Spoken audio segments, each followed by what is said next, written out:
Warning.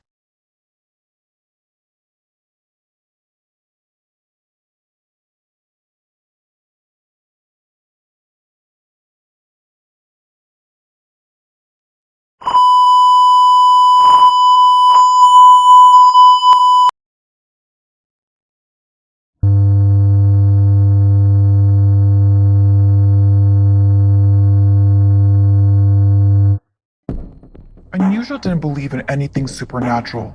She was someone who needed to see things to believe them. To her, ghosts and jinns were excuses that parents used to stop their children from going out after dark. Unusual worked as a receptionist at the hospital.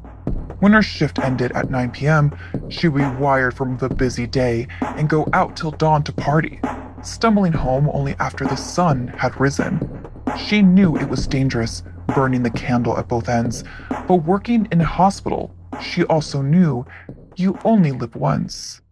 One night after her shift, a colleague suggested that they try a new bar that had just opened. It was further out of town, but Anusha immediately agreed. They took two separate cars, of course, one Anusha drove. The hours flew by as they were having fun, and it was soon 2 a.m. and time to call it a night.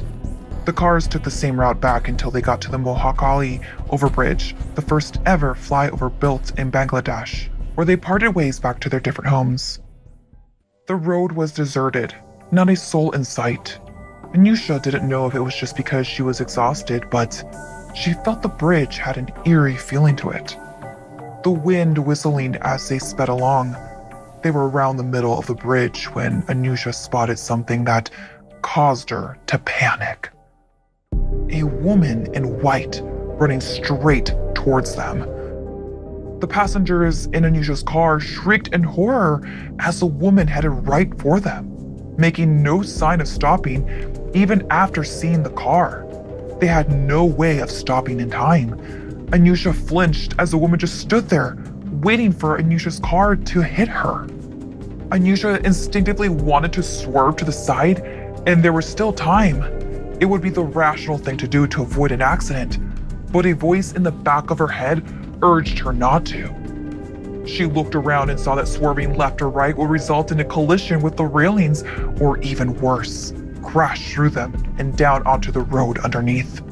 So she did as her brain instructed and drove on, not caring about the consequences, not caring about anything but saving her life and those of her passengers.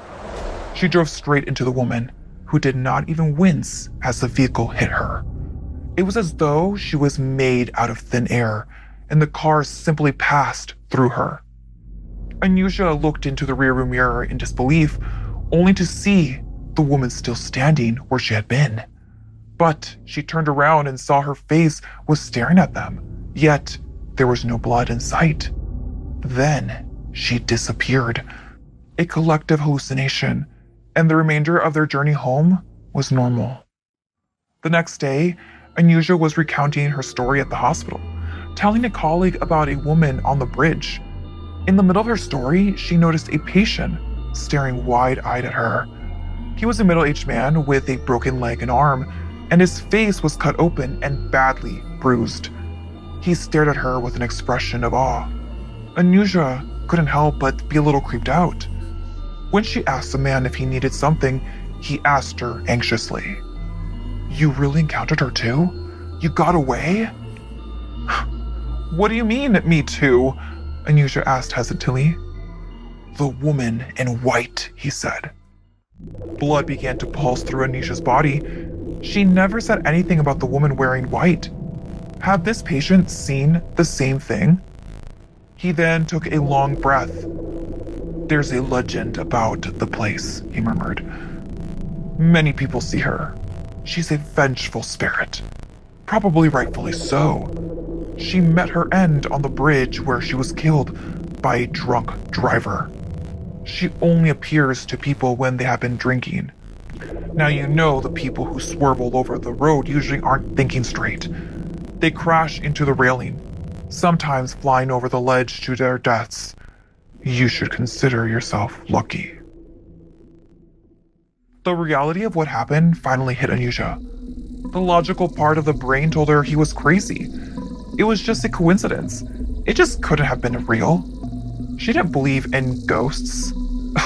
You have no proof, Inyusha exclaimed as a bead of sweat trickled down the nape of her neck. No proof? He shouted back as he gestured to his broken bones and torn up face. I'm living proof. I swerved to miss her, almost damn near died. Inyusha looked at the patient in shock, realizing how fortunate she'd been. And with that, she never doubted the existence of the supernatural ever again.